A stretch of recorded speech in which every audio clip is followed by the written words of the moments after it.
sont devenus rares. Tu vois, un prophète qui voit une prostituée, il ne sait pas que c'est une prostituée. Il lui dit, je suis en train de voir une grande bénédiction. Zambia pambola yo na kindumba. Ah, Dieu doit d'abord te sanctifier, tu dois d'abord abandonner. Il faut dire, je vois le sida devant, comme le pasteur Marcelo toujours dit. Je vois le sida et non pas la bénédiction. Alléluia. Alors, Paul est en train de dire, si ce monsieur entre ici et que vous lui donnez des détails, il constate que les pensées de son cœur sont dévoilées. Ce monsieur-là voit tomber à genoux et va rendre gloire à Dieu.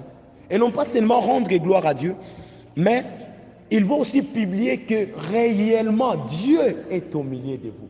C'est pourquoi je dis que le rôle de la parole de connaissance était de nous amener à rendre gloire à Dieu, mais à confirmer aussi sa présence dans un lieu, dans une vie. Homme de Dieu, si quelqu'un, un païen, t'est croisé et qu'il constatait que les pensées de son cœur sont dévoilées, il confirmera, il croira que Dieu est avec toi. Il glorifiera Dieu. Alléluia. Je prie que Dieu accorde ses dons à ses serviteurs. Alléluia. Pour confirmer vraiment sa parole. Même dans l'évangélisation. Ça, je l'ai toujours dit à Dieu. Vous voyez, dans l'évangélisation, si je croise quelqu'un, en l'ayant croisé, je reçois une parole de connaissance. Je lui parle de sa vie. Je crois qu'il va croire directement. Il va croire que réellement j'ai Dieu. Alléluia. Deuxièmement, le but de la parole de connaissance est de fortifier la foi de plusieurs et les amener à croire en Dieu et à notre appel. Et à notre appel aussi. Alléluia. Très bonheur. Ça va? Est-ce qu'on peut acclamer pour Dieu?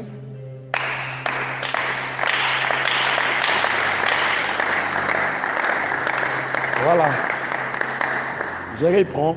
Le but de la parole de connaissance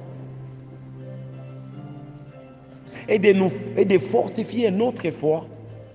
Bon, ou bien la foi de plusieurs, si je vais répondre. Et de fortifier la foi de plusieurs et les amener à croire en Dieu et à notre appel. Et à notre appel. Il faut que les gens croient que nous sommes appelés. Et la parole de connaissance, ça c'est vite.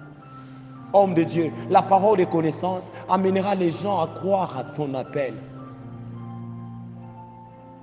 Fortifier la foi de plusieurs. Quand on te donne une parole de connaissance, ça te fortifie. Alléluia. Fortifier la foi de plusieurs et les amener à croire en Dieu. Quand on te donne la parole de connaissance, ça te fortifie et ça t'amène à croire en Dieu, mais aussi à croire aussi à l'appel de l'homme de Dieu qui te parle. Jésus est en train de dire, croyez en Dieu, mais croyez aussi en moi. Il faut que les hommes te croient aussi, qu'ils croient que ce que tu dis est vrai. Mais pour que cela arrive, il faut une parole de connaissance détaillée, avec des détails. Pas des mensonges, des détails.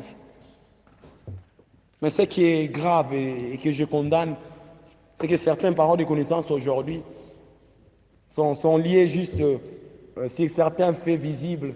Donc on regarde seulement quelqu'un, on dit, la vie, la santé, il doit être en train de traverser des moments difficiles. Ma sœur, je vois les temps, les jours passés. Tu as passé des temps difficiles à cause de la santé. Non, non, non, non. Que Dieu donne des détails. Alléluia. La parole de connaissance peut t'amener à connaître le nom de quelqu'un, connaître son adresse, connaître son numéro. C'est bien. Mais moi, je prie Dieu, Seigneur, qu'on me donne une parole de connaissance qui ne concerne pas seulement ce que je connais. Parce que mon numéro, c'est simple. Même sur Facebook, quelqu'un peut voir mon numéro. Mon âge, je connais déjà mon âge. Mais qu'on me donne une parole de connaissance liée aux choses que je ne connais pas. Je prie Dieu que ta parole de connaissance soit une parole qui convainc le cœur. Que ce ne soit pas basé seulement sur le simple fait. Alléluia. Que ce ne soit pas basé seulement sur des choses qui c'est donc même si on n'a pas la parole de connaissance, on sait qu'il est mince. Donc il peut être avoir passé par une maladie. Il peut être avoir passé par une situation difficile, mais que Dieu donne une parole de connaissance, je voulais dire authentique, don authentique. Alléluia. Don authentique qui convainc le cœur des gens. qui amène les gens à croire que réellement cet homme a Dieu, qui amène quelqu'un à se prosterner et à adorer ton Dieu, qui amène quelqu'un à glorifier Dieu, qui amène quelqu'un à renoncer à lui-même parce que tu lui as donné une parole de connaissance authentique. Que Dieu suscite ces genres de prophètes. J'ai dit des prophètes parce que les prophètes ont beaucoup de dons. Alléluia. Ça fortifie la foi de plusieurs et les amène à croire en Dieu. Et à notre appel, Jean chapitre 4, le verset 19. Jean chapitre 4, oh mon Dieu. Seigneur, nous aimons ta parole. Elle est profonde. Ce sont des eaux paisibles, Seigneur. Elle nous illumine et nous éclaire. Seigneur, nous l'aimons et nous fortifie. Merci Saint-Esprit pour ta parole. Le verset 19, la Bible dit, Seigneur, lui dit la femme. Seigneur, lui dit la femme, je vois que tu es prophète. Alléluia. La femme au puits de Jacob. Jésus lui dit, tu as eu 5 maris.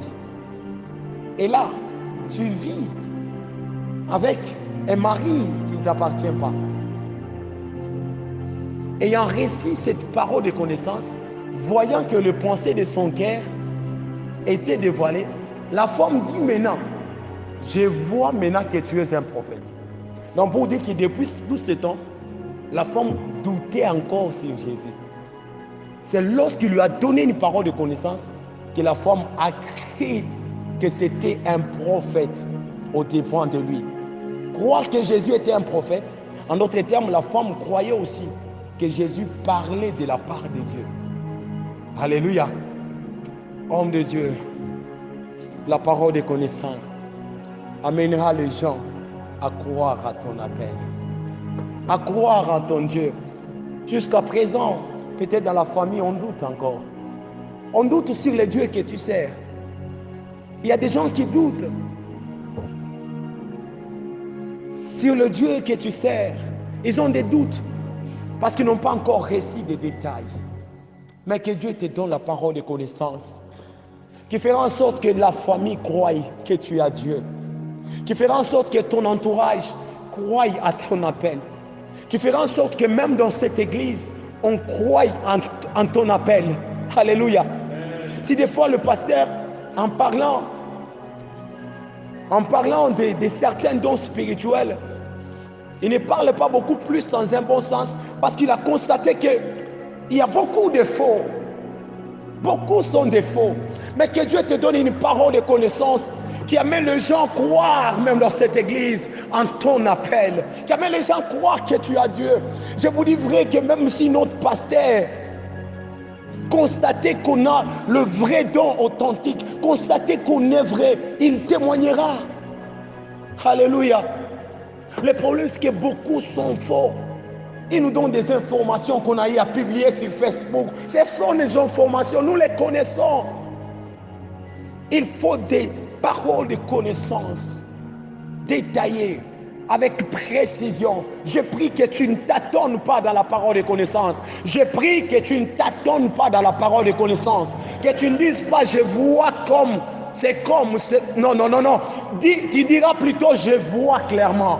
Il y a quelqu'un, il s'appelle du nom de tel, et c'était à telle heure, il t'a donné telle chose, et c'est telle chose qui bloque ta vie aujourd'hui. Je prie que tu reçoives ces dons de paroles de connaissance. Alléluia. C'est possible, je vous dis. C'est possible car la parole de Dieu est esprit et vie.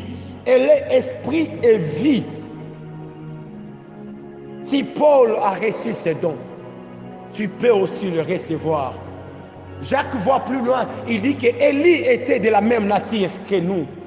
Donc ce qu'il a fait, nous pouvons aussi le faire. Si le vieux prophète avait des messages authentiques, c'est possible que nous les ayons aussi aujourd'hui.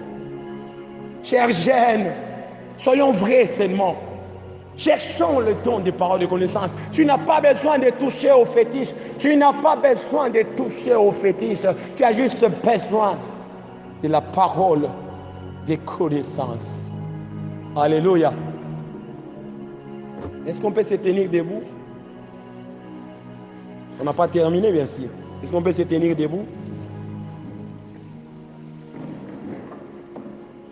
Voilà.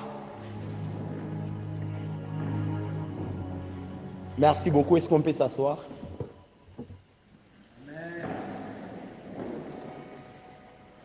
Alléluia.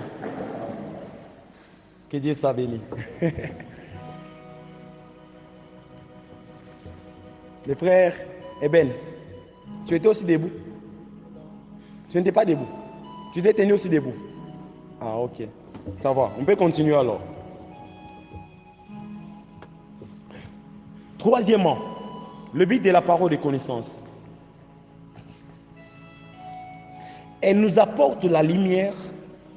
Donc, le but est de nous apporter la lumière sur le passé, sur le présent, ainsi que sur le futur, afin de nous ouvrir la voie de la bénédiction.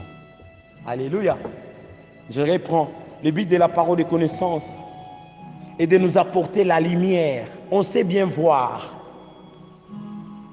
sur le passé, certains événements concernant le passé, sur le présent, certaines situations concernant le présent, sur le futur, certaines choses qui sont liées au futur, afin de nous ouvrir la voie de la bénédiction. Nous apporter la lumière sur le passé, le présent ainsi que sur le futur, afin de nous ouvrir la voie de la bénédiction. Ça va? Je peux y avancer? Josué chapitre 7, exemple. Josué chapitre 7, exemple. Alléluia. De nous ouvrir la voie de la bénédiction. Nous apporter la lumière, si certains faits, afin de nous ouvrir la voie de la bénédiction. Josué chapitre 7, c'est une histoire qui commence déjà au chapitre 6. Israël qui était un peuple fort, qui avait un Dieu puissant. Après avoir fracassé le muraille de Jéricho, Jéricho qui était une grande ville et puissante aussi. Israël remporte la victoire. Après Jéricho, c'est Haïr, une petite ville. Israël arrive face à Haïr, Israël perd le combat.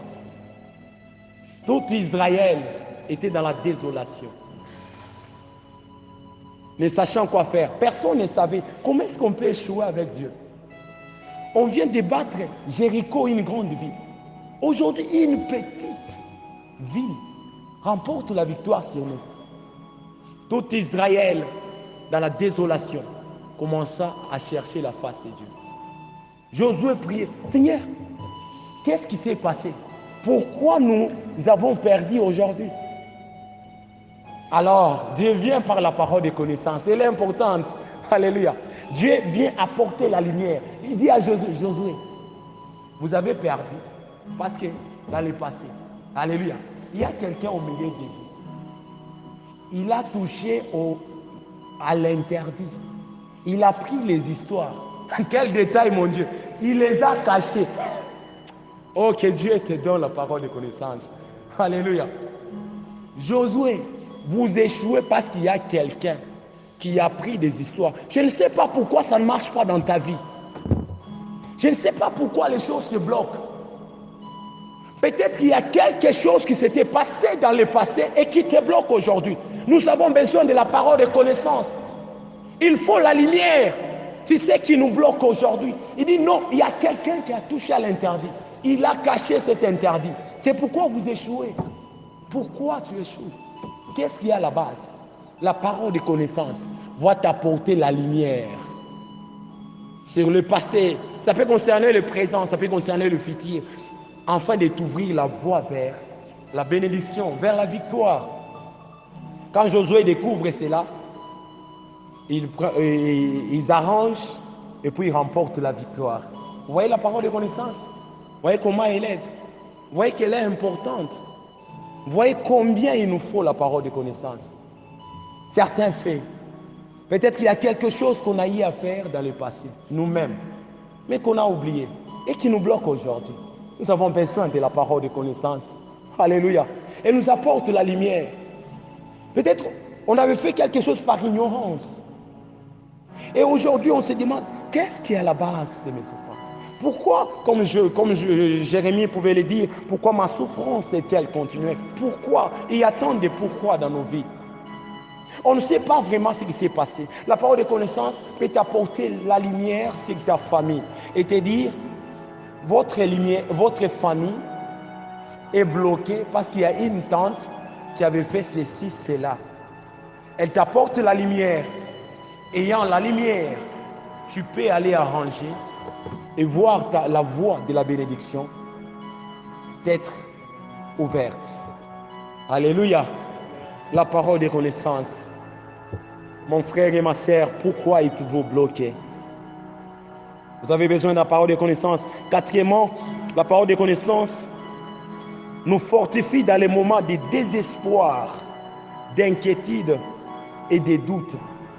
Il arrive par moments, chers serviteurs, servantes de Dieu, que nous puissions nous retrouver dans un moment de doute, un moment d'inquiétude, où nous avons besoin d'être fortifiés. Pourquoi? Parce qu'il y a tant d'interrogations dans notre tête. On se demande, pourquoi ça ne marche pas? On a d'inquiétude, on se fait des soucis, mais la parole de connaissance vient nous fortifier. Alléluia. Elle vient nous fortifier dans ces moments d'inquiétude et dans ces moments de doute. L'exemple que je pourrais vous donner, elle est d'Élie. Élie, après avoir été livré au prophète de Baal, après avoir remarqué que presque tout Israël s'était détourné de Dieu, Élie était dans un moment d'inquiétude. Élie était désespéré. Alla à la montagne chercher Dieu. Désespéré, Seigneur, prends même ma vie. Pourquoi? Parce que tous tes prophètes se sont prosternés devant Baal. Alors Dieu vient par une parole de connaissance et dit à Élie, Élie, non, je me suis réservé encore 7000. Ils n'ont pas encore fléchi leurs genoux. Élie était fortifié. Que Dieu te fortifie par la parole de connaissance. Alléluia. Deuxième exemple concerne Samuel. Samuel a déjà réuni tout Israël. Il les a dit qu'il y a un nouveau roi que je vais vous présenter aujourd'hui. Alors on commence à chercher le nouveau roi. Saül ne se laisse plus voir. Samuel était dans l'inquiétude. Samuel était dans les doutes. C'est alors que Dieu venait avec une parole de connaissance et a dit à Samuel, Samuel, le roi est caché dans les bagages. Allez là-bas, vous allez trouver Saül. Il est caché dans les bagages. On est allé là-bas, on a trouvé Saül. Et Samuel a été fortifié. Cinquièmement, la parole de connaissance révèle le projet de l'ennemi dans le but de nous sauver. La parole de connaissance révèle le projet de l'ennemi dans le but de nous sauver ou bien de nous épargner de ces projets. Il révèle le projet de l'ennemi dans le but de nous épargner. Alléluia. Il révèle le projet de l'ennemi. Dieu te révèle que regarde, j'ignore il y a telle personne. Fais attention. Il a tel projet contre toi. Le but est de t'épargner. Frère Bonheur, ça va? Frère Eden, ça va? Ça va? Ça ne va pas? Ah, gloire au Seigneur. La parole de connaissance révèle les projets de l'ennemi dans le but de nous sauver ou bien nous épargner. Regardez l'exemple de Joseph, le père de Jésus, adoptif, mais bon, le père de Jésus, quand même vous comprenez. Joseph, Jésus est encore bébé. Hérode dans sa maison médite contre Jésus. Il veut tuer Jésus. Un ange vient dans un songe. Mon Dieu. Il dit à Joseph, Joseph, va te cacher en Égypte. Parce que Hérode est en train de former tel projet contre les bébés. J'ai pris que Dieu te révèle le pensée de tes ennemis, qui te révèle le projet de tes ennemis, tout ce qu'ils méditent contre toi. J'ai pris que tu sois toujours informé au nom de Jésus. J'ai pris que tu ne sois pas surpris par le projet maléfique. Parce que pendant qu'ils seront en train de méditer dans leur cœur, toi, par la parole de connaissance, tu seras informé. Alléluia. Pendant qu'ils seront en train de méditer du mal contre votre famille, toi, par la parole de connaissance, tu seras informé et épargné au nom de Jésus. Alléluia. Merci Saint-Esprit. C'est une parole de connaissance? Oui, je crois une parole de connaissance. Alléluia. Frère Évariste, vous allez devenir, vous êtes déjà magistrat. Mais faites très attention. Parce que je vois dans les jours à venir, certaines compagnies ayant des mauvais projets. Le but ne sera pas de vous destituer, mais le but sera de vous exterminer. Alors le Seigneur veut que tu fasses attention dans les jours à venir. Quand tu seras établi, fais attention aux compagnies. Ne vis pas avec tout le monde. Fais très attention, car je vois ces projets par la parole de connaissance. Alléluia. Et nous épargne du danger. C'est ça le but. Sixièmement, la parole de connaissance a pour but de nous épargner aussi de certains mensonges, tricheries, certains mensonges. Seigneur, donne-moi la parole de connaissance pour ma femme. Alléluia. Que Dieu te donne la parole de connaissance pour ton futur mari. Que Dieu te donne la parole de connaissance pour ta future femme. S'il arrivait qu'elle puisse te mentir, toi, déjà, hein? S'il arrivait qu'elle puisse te mentir, tu es allé au boulot, elle est restée faire c'est quoi? J'ai pris que tu sois informé. Hein? S'il te trompe avec une autre, j'ai pris que tu vois. Ah, j'aime beaucoup la sœur Angèle. Un jour, le frère Philippe me dit ceci, car je rentre à la maison. Je venais de parler avec mon ex. Son ex, voilà. La sœur, vous la connaissez, non? Il venait de parler. Il dit, je venais de parler avec elle au téléphone. Je rentre à la maison. Il veut entendre. Alléluia. Désirez les paroles de connaissance. Il dit, je rentre à la maison. La sœur Angèle me regarde. Il dit, tu viens de parler avec qui? Il dit, moi, j'ai parlé avec qui? Quand tu parlais, je t'ai vu. Tu parlais avec la sœur telle, ton ex. Vous avez parlé de ça et de ça. Alors frère Félix et tout, il dit, toi là, ton don là de paroles de connaissance, c'est seulement pour me surveiller moi.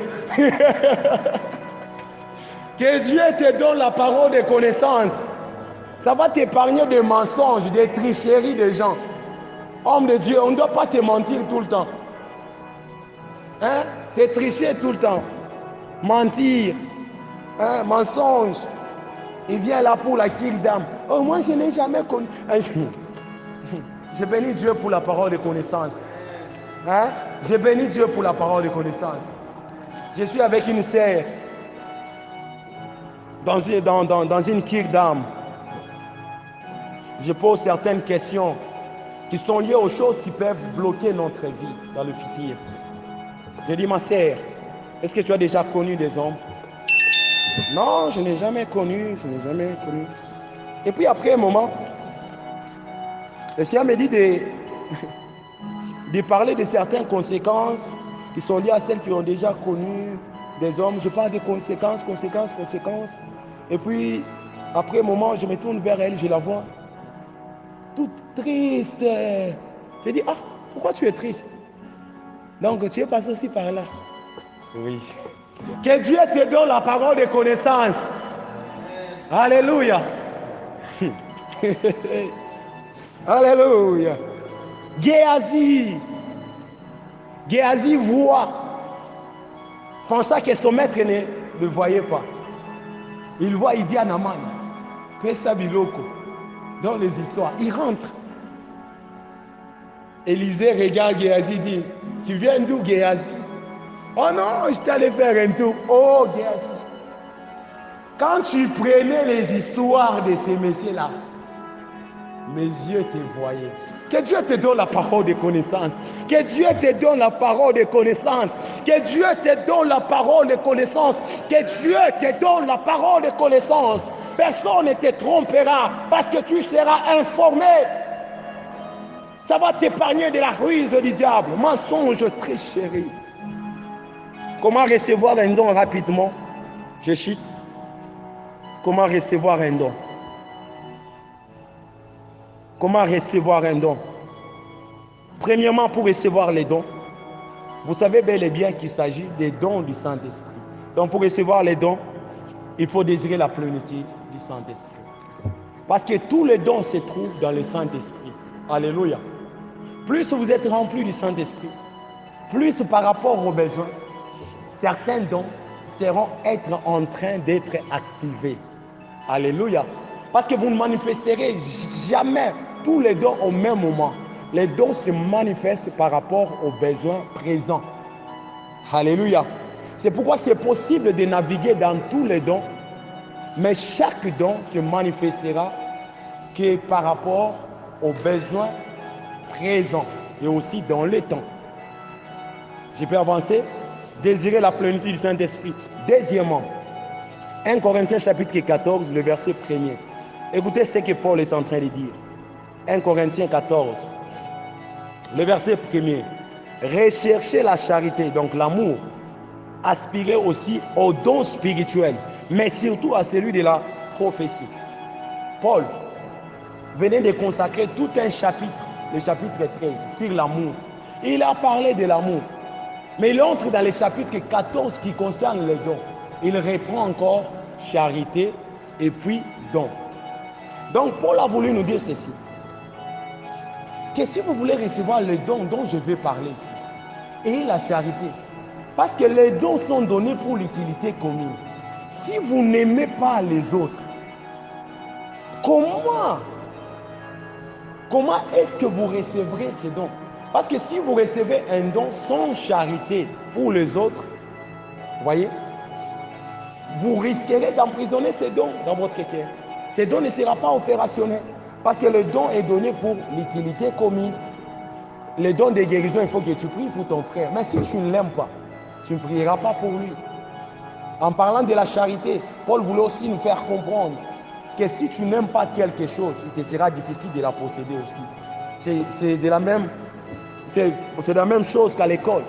Si tu n'aimes pas les professeurs, il te sera difficile de capter aussi, bien de comprendre son enseignement, bien sa leçon.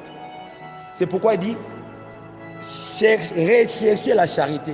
Donc si vous voulez recevoir un don spirituel, cherchez l'amour. Aimez les dons, aimez aussi les autres. Parce que les dons vous sera donné pour l'utilité commune. Dieu donne le don à ceux qui ont la charité dans leur cœur.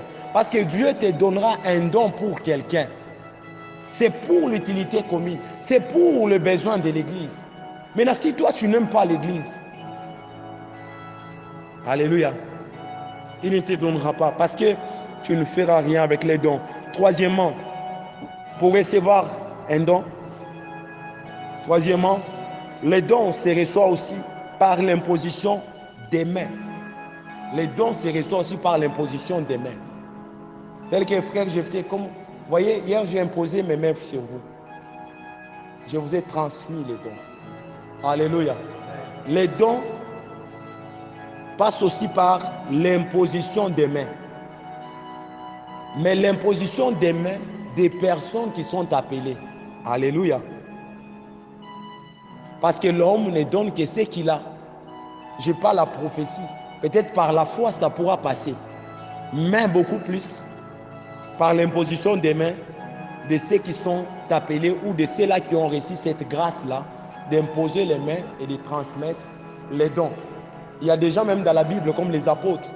Il y a des apôtres qui avaient la grâce d'imposer les mains aux gens en fait qu'ils reçoivent le Saint-Esprit. Vous vous rappelez avec l'histoire de Philippe qui demanda à ce que Pierre puisse le rejoindre en fait d'imposer les mains sur les gens pour qu'ils reçoivent l'Esprit. 1 Timothée 4, le verset 14, l'apôtre Paul est en train de dire, ne négligez pas les dons Ne néglige pas les dons qui est en toi et qui t'a été donné par la prophétie avec l'imposition des mains. Voyez? Donc Timothée avait reçu certains dons. C'était d'autre part la prophétie, mais d'autre part l'imposition des mains. Alléluia. Par l'imposition des mains. C'est pourquoi on va se mettre à prier. Si vous vous sentez convaincu que le frère Évariste vous impose les mains, allez. Que le frère Junior vous impose, que telle personne vous impose, allez, parce que vous allez recevoir les dons. Alléluia. Et surtout, soyez convaincus que la personne a réellement ses dons. Et s'il ne l'a pas, soyez convaincus que par la foi de cette personne, je recevrai tel don. Alléluia. Quatrièmement, pour recevoir un don spirituel,